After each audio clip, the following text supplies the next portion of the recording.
बिस्मिल्लाहिर्रहमानिर्रहीम। First year mathematics में MCQs का डिस्कशन हम लोग कर रहे हैं और लास्ट टाइम तक जो है वो हमने अपने प्रीवियस लेक्चर में जो है वो चंद एमसीक्यूज़ जो है वो डिस्कस किए थे। आपको लास्ट लेक्चर में भी बेटे बता दिया था कि जितने भी एमसीक्यूज़ हम डिस्कस कर रहे हैं ये पास्ट पेपर्स के एमसीक्यूज़ हैं, ठीक है। तो उसी सिलसिले को आगे बढ़ाएंगे और मज़ीद एमसीक्यूज़ जो है वो सॉल्व करेंगे। जितने भी एमसीक्यूज़ हम डिस्कस कर रहे हैं यकीनन ये एग्जामिनेशन पॉइंट ऑफ व्यू से इम्पॉर्टेंट जो है ये एमसीक्यूज़ हैं। तो इस वक्त जो एमसीक्यूज़ आप लोगों के सामने हैं वो हमारे पास चैप्टर नंबर 1 सेट से एक सेट हमें गिवन है, उसके एलिमेंट्स हैं 2 और 3 जिसे सेट ए का नाम दिया गया, और सेकंड हमारे पास जो सेट है उसके एलिमेंट्स हैं 1 2 जिसे बी का नाम दिया गया। और आपसे कह रहे हैं कि आप जो है वो ए माइनस बी कैलकुलेट करें। ए माइनस बी से मुराद क्या है? डिफरेंस ऑफ सेट कैलकुलेट करें, क्योंकि माइनस या सब्ट्रैक्शन का ऑपरेशन तो आप जानते हो सेट्स में नहीं होता है। सेट्स में हमेशा डिफरेंस लिया जा सकता है, सब्ट्रैक्शन या माइनस नहीं किया जा सकता है, या माइनस का सिंबल जस्ट सिंबॉलिकली हम यूज़ करते हैं। इसको क्या रीड किया जाता है? डिफरेंस ऑफ सेट, यानी सेट ए और बी का डिफरेंस आपने निकालना है। तो ए और बी का डिफरेंस यानी ए माइनस बी कैसे निकलेगा कि बी के जो एलिमेंट्स हैं ना वो आपने ए में से निकाल देने हैं, उसके बाद ए के पास जो कुछ बच जाएगा वो हमारा आंसर होगा। यानी बी के एलिमेंट्स ए में नहीं होने चाहिए। तो ये देखें बी का पहला एलिमेंट है 1, मुझे यहाँ से निकाल देना है। अब यहाँ 1 चूँकि मौजूद ही नहीं है तो इसलिए निकालने की ज़रूरत नहीं है। दूसरा एलिमेंट है 2 मैंने यहाँ से निकाल देना। अब मैंने क्या किया कि बी के एलिमेंट्स उठाए और यहाँ से निकाल दिए। अब निकालने के बाद सिर्फ बचा गया है, एक एलिमेंट बचा है ना, यही मेरा आंसर होगा। यानी ए माइनस बी यानी difference of A and B जो है वो हमारे पास किसके बराबर हो जाएगा? वो 3 के बराबर हो जाएगा। तो इस एमसीक्यूज़ का आंसर बेटे हमारे पास हो जाएगा 3। नोट कीजिए।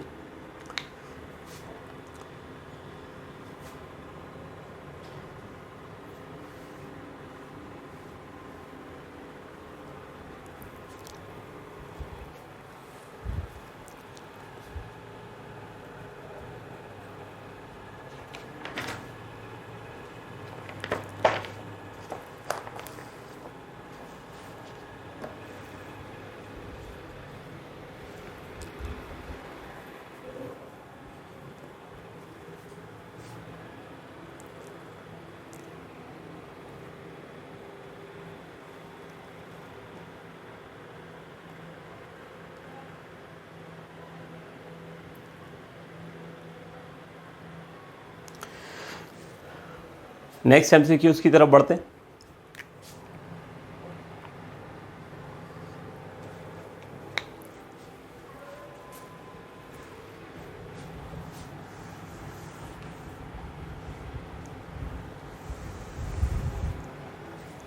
नेक्स्ट एमसीक्यूज़ है हमारे पास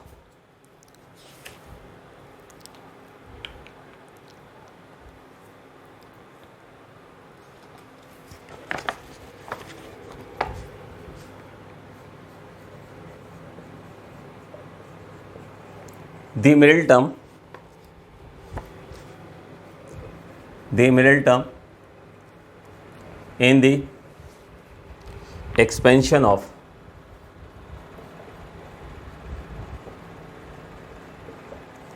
the middle term in the expansion of a plus b to the whole power 8 is। एक बाइनोमियल हमसे गिवन है और हमसे ये पूछा जा रहा है कि बताइए कि इस बाइनोमियल में मिडिल टर्म कौन सी होगी। ठीक है, बाइनोमियल का जो चैप्टर है हमारा mathematical induction and binomial theorem, उस चैप्टर का ये एमसीक्यूज़ है। पहले मैं ऑप्शन देख लूँ। 4th term, 3rd term, 5th term और नन ऑफ दिस, यानी इनमें से कोई ऑप्शन करेक्ट नहीं है। तो देखिए हमारे पास, अगर मैं थोड़ा सा रिकॉल कराऊँ आपको, बाइनोमियल का चैप्टर आप लोग पढ़ चुके होंगे। देखिए हमने उस वक्त डिस्कस किया था कि अगर कोई भी बाइनोमियल है हमारे पास, ठीक है, कोई भी बाइनोमियल हमारे पास है और उसके ऊपर अगर पावर इवन है तो कितनी मिडिल टर्म्स होंगी? 1 मिडिल टर्म होगी। अगर किसी भी बाइनोमियल के ऊपर पावर इवन है तो 1 मिडिल टर्म होगी, और अगर पावर ऑड है तो 2 मिडिल टर्म्स होंगी। ठीक है, क्वेश्चन भी हमने किया था। इस वक्त पावर इवन है इसका मतलब ये हुआ कि सबसे पहले ये तो तय हो गया ना कि एक ही मिडिल टर्म होनी है, ठीक है। मैं एक्सरसाइज के हवाले से बात कर रहा हूँ, क्योंकि एक्सरसाइज में इवन पावर भी गिवन है और ऑड पावर भी गिवन है। एक क्वेश्चन में सारी इवन पावर्स हैं, दूसरे में सारी ऑड है, इसलिए मैं उसको रिवीजन के लिए बता रहा हूँ, ठीक है। तो एमसीक्यूज तो खुद ब खुद हो जाएगा। तो इस वक्त पावर इवन है, तो इवन पावर की सूरत में हमने देखा था कि किसी बाइनोमियल के ऊपर अगर इवन पावर आ गई है ना, तो फिर हमारे पास जो है वो वन मिडिल टर्म होगी। अब सवाल ही पैदा होता है वो वन मिडिल टर्म होगी कौन सी, आइडेंटिफाई करना है। तो वो मिडिल टर्म जो है कैसे आइडेंटिफाई करते थे, उसका फॉर्मूला होता था n+2/2h। उसका फॉर्मूला होता था n+2/2h। तो n तो पावर को कहते हैं, तो बस n की जगह आपने क्या करना है, यहाँ पे n की जगह आपने 8 पुट कर देना। तो n की जगह जब आप 8 पुट करेंगे तो ये बन जाएगा ना हमारे पास 8+2/2h, 8+2/2h।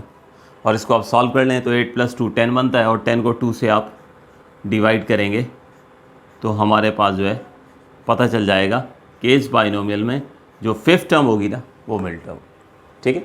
तो ये इसका आंसर होगा, थर्ड वन इसका आंसर है। तो बाइनोमियल के ऊपर याद रखिएगा, असल में तो ये फार्मूला याद होना चाहिए कि अगर किसी बाइनोमियल के ऊपर इवन पावर है तो वन मिडिल टर्म होगी, ऑड पावर होगी तो दो मिडिल टर्म्स होंगी।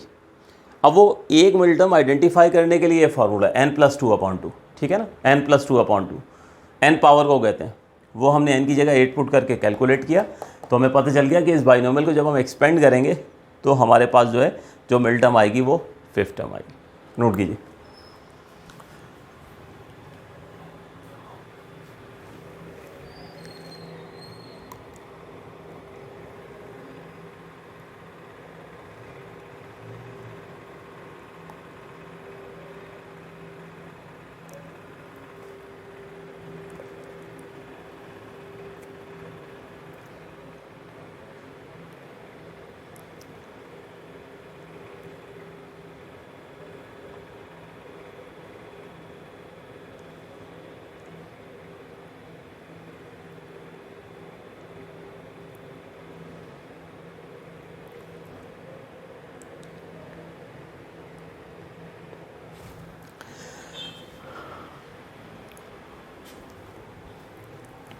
अच्छा स्टूडेंट, इसी एमसीक्यूज़ में एक और बात भी जो है वो मैं यहाँ डिस्कस कर लूँ। हो सकता है आगे चल के वो किसी और एमसीक्यूज़ में जो है वो पूछ भी लिया जाए, क्योंकि पास पेपर्स में तो आ चुका है कि बाइनोमियल आपको दे दी जाती है और आपसे ये कहा जाता है कि बताइए इस बाइनोमियल को हम एक्सपेंड करेंगे तो कितनी टर्म्स आएंगी।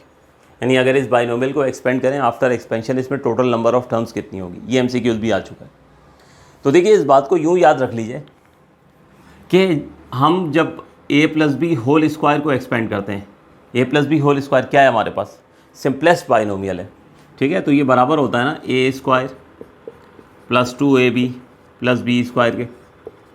तो ज़रा ध्यान से देखो कि यहाँ पर इस वक्त पावर कितनी है, 2 है। जब इस बाइनोमियल को आपने एक्सपेंड किया तो 1, 2 और 3, यानी एक्सपेंशन के बाद कितनी टर्म्स आई, यहाँ पावर 2 थी लेकिन एक्सपेंशन के बाद कितनी टर्म्स आई, 3 आई। इसी तरीके से a+b² है, इसको एक्सपेंड करें तो ये देखें a³ + 3a² b + 3ab² + b³। आप ज़रा यहाँ ध्यान से देख लो कि यहाँ पावर बाइनोमियल पर 3 है ना, तो कितनी टर्म्स है। इसका मतलब ये हुआ कि जब भी हम किसी बाइनोमियल को एक्सपेंड करते हैं ना, तो अगर उसके ऊपर पावर n हो तो आफ्टर एक्सपेंशन कितनी टर्म्स आती हैं, n+1 आती हैं, ठीक है। यानी अगर पावर 2 थी तो 3 टर्म्स आई आफ्टर एक्सपेंशन, पावर 3 है तो आफ्टर एक्सपेंशन कितनी टर्म्स आई, 4 टर्म्स आई, ठीक है। तो यहाँ पर अगर सपोज़ करें इस बाइनोमियल में मिसाल के तौर पर ये एमसीक्यूज़ पूछ लिया जाता कि इसको एक्सपेंड करने से कितनी टर्म्स आएंगी, तो 8 पावर है ना, तो आफ्टर एक्सपेंशन कितनी टर्म्स होनी चाहिए, 8+1, यानी कितनी होंगी, 9 टर्म्स, ठीक है। ये एग्जामिनर मैंने इसका तस्करा कर दिया, हो आगे हो सकता है जब हम डिस्कस करें तो किसी न किसी क्वेश्चन में ये एमसीक्यूज़ भी आपके सामने जो है वो आ जाए। तो बाइनोमियल से आमतौर पर यही 2 एमसीक्यूज़ जो है वो बनने के चांसेस होते हैं।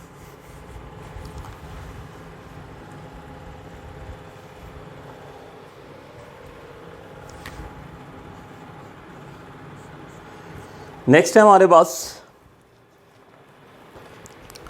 एमसीक्यूज़, रियल पार्ट ऑफ आयोडा into 3 + 2 iota is ये इसका रियल पार्ट आपसे पूछ रहा है। देखो हमारे पास, बल्कि इसके मैं ऑप्शन भी लिख दूँ, इसका फर्स्ट ऑप्शन है 3, सेकंड ऑप्शन है इसका -3, 2 एंड -2। देखिए हमारे पास जो है, अगर एक कॉम्प्लेक्स नंबर है फॉर एग्जांपल a + i/b, तो अभी मैंने आप लोगों को कॉम्प्लेक्स नंबर्स के हवाले से जो पिछला लेक्चर था उसमें आप लोगों को बताया कि किसी भी कॉम्प्लेक्स नंबर में वो पार्ट जिसके साथ आयोटा नहीं होता वो रियल पार्ट कहलाता है, और जिसके साथ आयोटा हो वो इमेजिनरी पार्ट कहलाता है। यानी अगर इस कॉम्प्लेक्स नंबर में मैं आपसे ये क्वेश्चन करता हूँ कि what is the real part of the complex number, तो आपका रिस्पॉन्ड होना चाहिए कि sir A is the real part of the complex number. और अगर मैं आपसे कहता हूँ स्टूडेंट्स के कॉम्प्लेक्स नंबर का इमेजिनरी पार्ट बता दीजिए, तो आपका रिस्पॉन्ड होना चाहिए कि sir B is the imaginary part of the complex number. सिर्फ बी होगा। आयोटा यहाँ सिर्फ आइडेंटिफाई करने के लिए, सिर्फ पहचान के लिए, ये सिर्फ आपको बताता है कि ये इस कॉम्प्लेक्स नंबर का इमेजिनरी पार्ट है। ठीक है, तो अब यहाँ पर इसका रियल पार्ट पूछ रहे हैं, इसका मतलब आयोटा बाहर भी है और 3 + 2 आयोटा है, ये क्वेश्चन है। ये तो आयोटा का रियल पार्ट आपने बताना हो या इमेजिनरी पार्ट बताना हो, पहले तो इसको आपको ब्रैकेट ओपन करना पड़ेगा ना, पहले तो इसको सिंप्लीफाई करना पड़ेगा। आपका जो कॉम्प्लेक्स नंबर है वो इस स्ट्रक्चर में आना चाहिए, एक रियल पार्ट और एक इमेजिनरी पार्ट होना चाहिए। ठीक है ना, जब आप रियल पार्ट और इमेजिनरी पार्ट बता सकते हैं। तो इसको सिंप्लीफाई करने के लिए ब्रैकेट्स ओपन होंगे, पहले आयोटा 3 से मल्टीप्लाई होगा तो ये बन जाएगा 3 आयोटा, उसके बाद ये आयोटा 2 आयोटा से मल्टीप्लाई होगा तो ये हो जाएगा 2 आयोटा स्क्वायर। ठीक है, अब आयोटा स्क्वायर आप सब लोग बेटे जानते हो किसके बराबर होता है, -1 के। आयोटा स्क्वायर किसके बराबर होता है, -1 के। तो वैल्यू पुट कर देते हैं, तो ये हो गया 3 आयोटा + 2 और आयोटा स्क्वायर की वैल्यू पुट कर दी -1, तो 3 आयोटा एज इट इज। अब ये प्लस माइनस माइनस होगा और 2 1 से मल्टीप्लाई होगा तो ये 3 आयोटा -2 होगा। अब ये हमारे पास जो है आपने ब्रैकेट ओपन कर दी है, मल्टीप्लिकेशन की ये सिंपल फॉर्म आ गई। अब ये कॉम्प्लेक्स नंबर हमारे पास आ चुका है। अब इसका रियल पार्ट भी पता होना चाहिए, क्योंकि रियल पार्ट भी पूछ सकते हैं, इसका इमेजिनरी पार्ट भी पता होना चाहिए, इमेजिनरी पार्ट भी पूछ सकते हैं। अभी जब यहाँ पर मैं ये स्ट्रक्चर आपके सामने लिख रहा था तो मैंने क्या कहा, कौन सा पार्ट रियल पार्ट है, जिसके साथ आयोटा नहीं है। ठीक है, इस वक्त देखें किसके साथ आयोटा नहीं है, आयोटा 2 के साथ नहीं है। ठीक है, इसका मतलब क्या होगा कि 2 जो है वो क्या होगा, रियल पार्ट होगा, लेकिन साथ ये साइन भी हमें बतानी होगी। आगे बात समझ में, तो इसका मतलब है कि इसका रियल पार्ट क्या है, -2 है।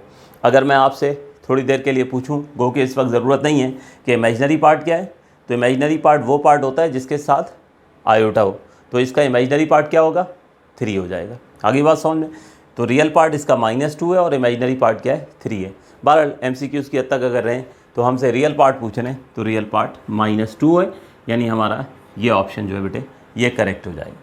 नोट कीजिए।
Next MCQs,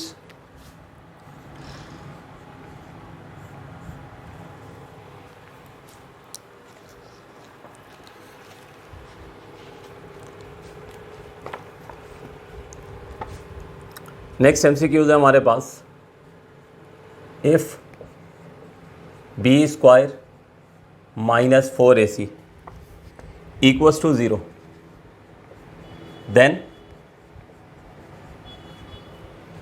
the roots of the equation, then the roots of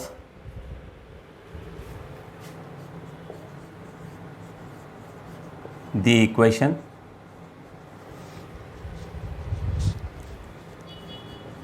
ax square plus bx plus c equals to 0 r। Option में लिख दूं इसके पहले,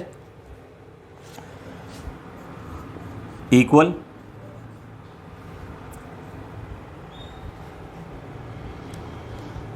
रियल, रैशनल,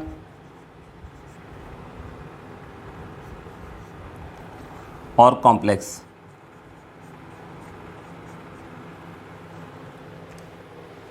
देखिए हमारे पास ये एमसीक्यूज इस वक्त है first year mathematics chapter number 3 equation से, एक्सरसाइज 3.5, जिसके इब्तदा में नेचर ऑफ रूट्स हमने डिस्कस किया था कि किसी भी क्वाड्रेटिक इक्वेशन के रूट्स हैं वो अगर हमें प्रेडिक्ट करने हो, हमें किसी भी क्वाड्रेटिक इक्वेशन के रूट्स देखने हो कि रूट्स कैसे होंगे, तो हमने ये डिस्कस किया था कि रूट्स जो है उसकी नेचर जानने के लिए आप अगर डिस्क्रिमिनेंट की वैल्यू कैलकुलेट कर लें, जिसे हम डी से रिप्रेजेंट करते हैं, तो काफ़ी होती है। उससे हम बता देते हैं कि इक्वेशन के रूट्स कैसे होंगे। ठीक है, डिस्क्रिमिनेंट ये बताता है हमें कि उस इक्वेशन के रूट्स जो हैं वो कैसे होंगे। बगैर सॉल्व किए हम बता सकते हैं कि नेचर ऑफ रूट्स क्या होगा। 4 केसेस हमने पढ़े थे।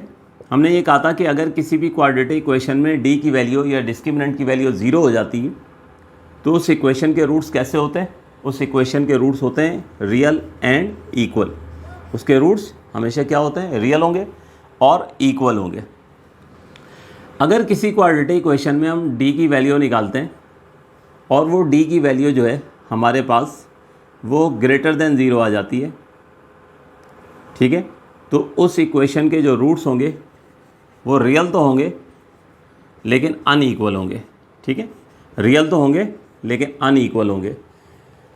अगर किसी क्वाड्रेटिक इक्वेशन में हम डी की वैल्यू कैलकुलेट करते हैं और वो लेस देन 0 आ जाती है, यानी लेस देन 0 से मुराद डी की वैल्यू नेगेटिव आ जाती है, -1 -2 -3, तो उसके रूट्स जो हैं वो कॉम्प्लेक्स रूट्स होते हैं, यानी वो रूट्स होते हैं जिनके अंदर आयोटा इन्वॉल्व हो रहा हो और वो अनइक्वल होते हैं।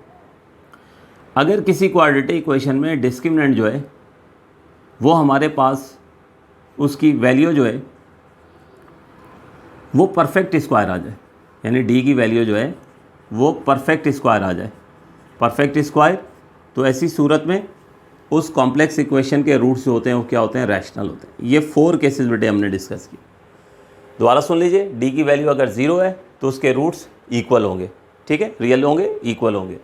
डिस्क्रिमिनेंट अगर ग्रेटर देन 0 होगा तो उसके रूट्स रियल और अनइक्वल होंगे। अगर डिस्क्रिमिनेंट लेस देन 0 होगा तो कॉम्प्लेक्स रूट्स होंगे। डिस्क्रिमिनेंट अगर परफेक्ट स्क्वायर हो गया, परफेक्ट स्क्वायर से मुराद 4 हो जाए, 9 हो जाए, 16 हो जाए, 25 हो जाए, 49 हो जाए, ठीक है, तो रूट्स क्या होंगे, रैशनल होंगे। तो इस वक्त हमारे पास जो है डिस्क्रिमिनेंट की बात हो रही है। मज़ीद क्लैरिटी के लिए उन्होंने डी नहीं लिखा, b² - 4ac लिख दिया है कि एक क्वाड्रेटिक इक्वेशन है उसमें b² - 4ac की वैल्यू अगर 0 हो तो फिर उस इक्वेशन के रूट्स कैसे होंगे। तो बेटे इसका रिस्पॉन्स होगा हमारे पास कि पहला ऑप्शन इसका करेक्ट है, यानी इस इक्वेशन के रूट्स होंगे वो इक्वल होंगे। ठीक है, तो ये बहुत अच्छे से इसको मेमोराइज़ कर लीजिएगा। अच्छा, ये रिवर्स भी पूछा जा सकता है, यानी आपसे कह दिया है कि इक्वेशन है इक्वल रूट्स हैं, बताइए डिस्क्रिमिनेंट कैसा होगा, तो फिर उसका आंसर हो जाएगा कि डिस्क्रिमिनेंट क्या होगा, =0 होगा। आपसे कहते हैं ये क्वाड्रेटिक इक्वेशन है उसके रूट्स रियल हैं और अनइक्वल हैं, कैसा होगा डिस्क्रिमिनेंट, तो आप कह सकते हो कि डिस्क्रिमिनेंट ग्रेटर देन 0 होगा। मैं आपसे कह दूँ एक क्वाड्रेटिक इक्वेशन बेटे आपको दे रहा हूँ उसके कॉम्प्लेक्स रूट्स हैं, तो डिस्क्रिमिनेंट कैसा होगा, तो लेस देन 0 होगी। ठीक है, डिस्क्रिमिनेंट की वैल्यू लेस देन 0 होगी। इसी तरह मैं आपसे कहूँ कि एक क्वाड्रेटिक इक्वेशन दे रहा हूँ उसके रूट्स रैशनल है, तो डिस्क्रिमिनेंट कैसा होगा, तो डिस्क्रिमिनेंट परफेक्ट स्क्वायर होगा। तो ये एमसीक्यूज दोनों तरफ से जो है वो बन सकते हैं। ये एमसीक्यूज बेटे क्लास में यहाँ पर डिस्कस करने का मकसद खाली कोई स्पेसिफिक क्वेश्चन डिस्कस नहीं करना है, बल्कि उससे जुड़ी हुई बाकी एडिशनल चीज़ें भी हमने डिस्कस करनी है, क्योंकि एमसीक्यूज बनाने वाला एग्जामिनर ज़रूरी तो नहीं है ना कि दोबारा यही एमसीक्यूज भी देगा। बात समझ में आ रही है? तो इसलिए ये जो एडिशनल नॉलेज है इसको भी अपने जहन में अच्छे से रखें और इसको अपने पास नोट भी करें, ताकि नेक्स्ट टाइम जब आप स्टडी करें तो आपकी नज़र इस पर भी पड़े और मज़ीद एमसीक्यूज भी आप सॉल्व कर सकें। नोट कीजिए।